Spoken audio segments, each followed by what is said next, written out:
15 जनवरी तक उसे कोई मानदेय नहीं मिलेगा। आज बेसिक शिक्षा के कई शिक्षा मित्रों का फोन आया कि बेसिक की कई जिलों में ना तो नवंबर की ग्रांट आई है ना दिसंबर की ग्रांट आई है।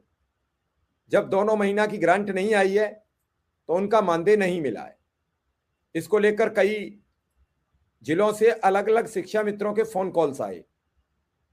मेरे इस वीडियो को शिव कुमार शुक्ला भी सुनते हैं, मेरे इस वीडियो को अजय कुमार सिंह भी सुनते हैं, मेरे वीडियो को सुशील सिंह भी देखते होंगे, विक्रम सिंह भी सुनते हैं। तो जो जिम्मेदार साथी इस वीडियो को देखें वो बेसिक शिक्षा विभाग के इन शिक्षा मित्रों का मानदेय लखनऊ से रिलीज कराने की कोशिश करें। भीषण ठंड में 2-2 महीने अगर मानदेय नहीं मिलेगा तो ये गरीब आदमी किसके सहारे अपना जीवन यापन करेंगे? क्योंकि गरीब के आटा में हमेशा पानी ज्यादा आ जाता है और वो आटा पतला हो जाता है, वो रोटी बनाने के काबिल नहीं होता है। फिर उल्टी सीधी रोटी तो बनाई जाती है क्योंकि उस आटे के अलावा घर में दूसरा आटा नहीं होता है।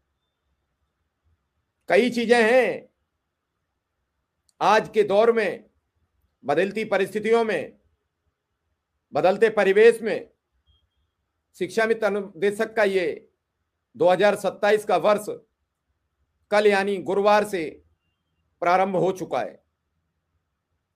इस बदलते हुए वर्ष में, इस बदलते हुए प्रोग्राम में हम सबको सोचना पड़ेगा, हम सबको समझना भी पड़ेगा कि आखिर हम क्या करें।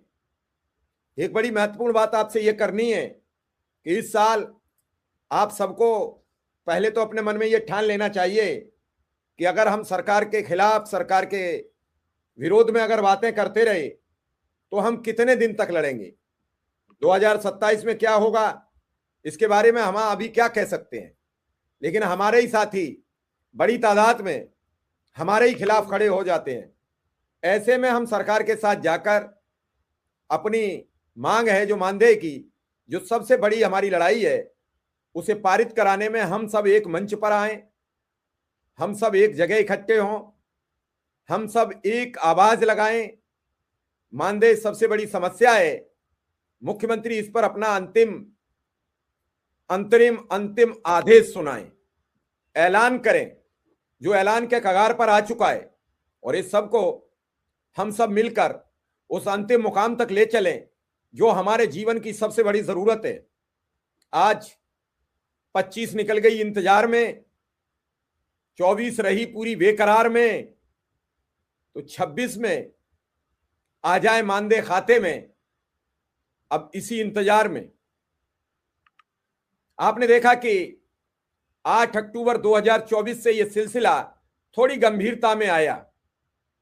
उससे पहले अनुदेशक और शिक्षा मित्रों के साथ श्रीचंद शर्मा जी आए, फिर कुछ बदलाव आए और बदलती चली गई परिभाषा, बदलती चली गई इबारत।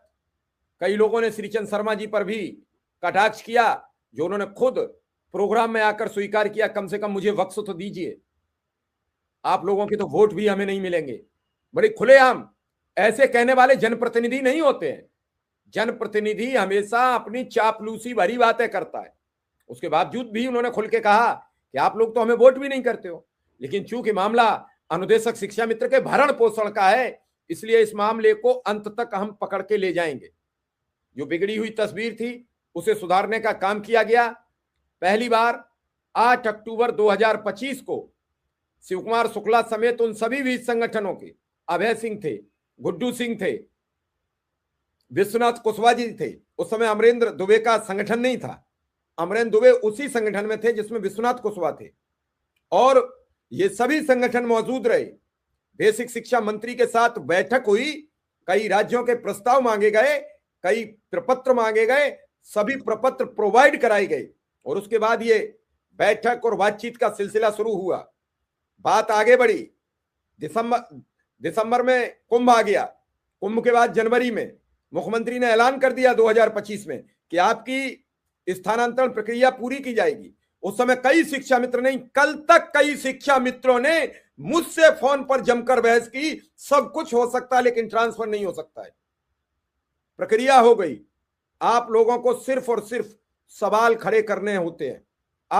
मैं आप पर आरोप नहीं लगाता हूं, लेकिन कभी कभी मन मेरा भी व्यथित होता है। मुझसे बहस करते हैं, कई अनुदेशक शिक्षा मित्रों ने मुझसे बहस की। नहीं हो सकता है। अब टाइम बाउंड उसी जनपद का हुआ जिस जनपद के एक शिक्षा मित्र ने हमसे बहुत बहस की और उन्होंने कहा कि मैं शर्मिंदगी महसूस करूंगा और हो सकता है कि आज या कल में मैं उनसे फिर फोन पर बात करूं। मैंने उन्हें जनवरी का टाइम दिया था और ऊपर वाले के लिए हम शुक्रगुजार हैं कि मेरी प्रार्थना सुन ली और जनवरी के पहले ही सप्ताह में, पहले ही दिन वहां के बेसिक शिक्षा अधिकारी ने उससे पहले एक आदेश जारी कर दिया जिसमें डेट, टाइमिंग सब कुछ क्लियर कर दी। आप ईमानदारी से काम करके देखिए। मैं इस प्रोग्राम को, मेरा कोई लोभ है न लालच है, ईमानदारी से करता हूं और परमपिता परमेश्वर से प्रार्थना करता हूं कि अगर मैंने आपकी ये ज्योति